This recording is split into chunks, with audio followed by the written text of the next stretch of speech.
Hi friends, माझं नाव सुवर्ण आहे. माझं थोडं उशिराच लग्न झालं होतं. अनेक चांगल्या स्थळांना मी नकार दिला होता.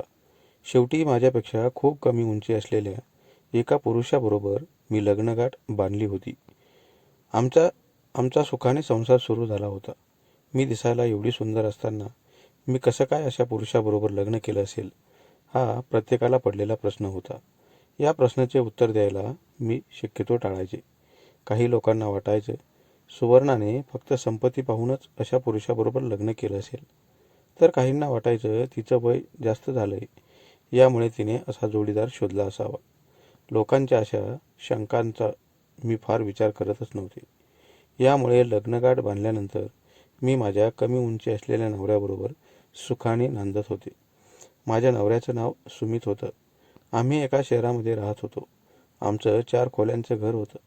माझं लग्न झाल्यापासून सासू सासरे आमच्यासोबतच राहत होते.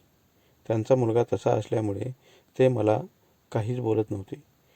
एवढ्या सुंदर मुलीने आपल्या अशा मुलाला पसंत केलं, यातच ते धन्यता मानत होते. सर्व बाजूंनी मला सुख होतं.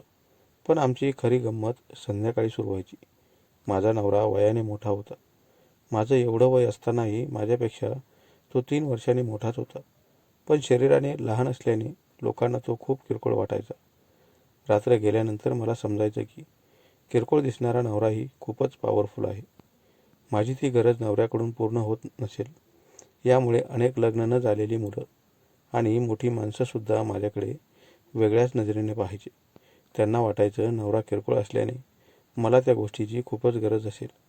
पण प्रत्यक्षात त्या बाबतीत मी नवऱ्याकडून खूप खुश होते. नवरा मला खुश करायचा खरा, पण लग्नाला वर्षे होऊनसुद्धा आम्हाला काही अपत्य होतच नव्हतं. यामुळे थोडी चिंता मलाही वाटू लागली होती. पण माझ्या घरचे म्हणायचे, सुवर्णा, तुझ्या लग्नाला फक्त 1च वर्ष झालं आहे. लोकांना तर 5-5 वर्षे मुलबाळ होत नाही. यामुळे तू फार नाराज होऊ नकोस. घरच्यांनी असं सांगितल्यामुळे मी त्या बाबतीत थोडी काळजी करणं कमीच केलं होतं आणि जास्तीत जास्त नवऱ्यालाच कामाला लावलं होतं. कारण दोष माझ्यात नव्हता, तर तो नवऱ्यामध्येच होता, असं आम्हाला डॉक्टरांनी स्पष्टपणे सांगितलं होतं. माझ्या नवऱ्याच्या उंचीपेक्षा आमच्या बेडची उंची थोडी जास्तच होती. यामुळे माझा नवरा बेडवर चढण्यासाठी रोज खुर्चीचा वापर करायचा. त्या खुर्चीला तो खूप जपायचा. एखाद्या वेळेस कोणी घेतली तर त्याच्यावर तो खूप रागवायचा.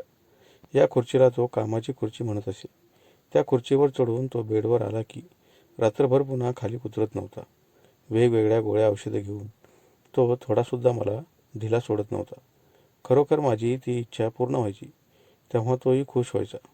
शेवटी 2 वर्षांनी खूप प्रयत्न केल्यामुळे आम्हाला आनंदाची बातमी समजली होती, कारण मी आता त्याच्या मुलाची आई होणार होते. हे सर्व झाल्यावर मला आणि माझ्या घरच्यांना वाटायचं, आपल्या पोरीचा नवरा असा आहे, निदान त्यांना होणारी मुलं तरी आपल्या पोरीप्रमाणे जन्माला यावीत. पण ती गोष्ट आता आमच्या हातात नव्हतीच.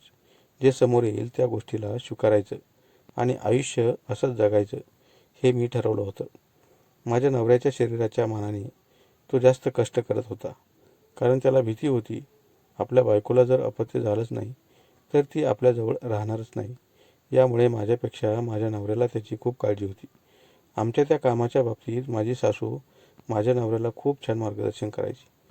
ती माझ्यासमोरसुद्धा त्या बाबतीत बोलायला लाजत नव्हती, कारण तिलाही वाटायचं, यांना काही नाही झालं तर आपला मुलगा एकटाच पडेल आणि एवढ्या मोठ्या संपत्तीला शेवटी वारसदार मिळणार नाही. यामुळे ते सुद्धा या गोष्टीचा खूप खूप वाट पाहत होते आणि ती येणार म्हटल्यावर आम्ही घरातील सर्वच सदस्य खूपच खुश झालो होतो.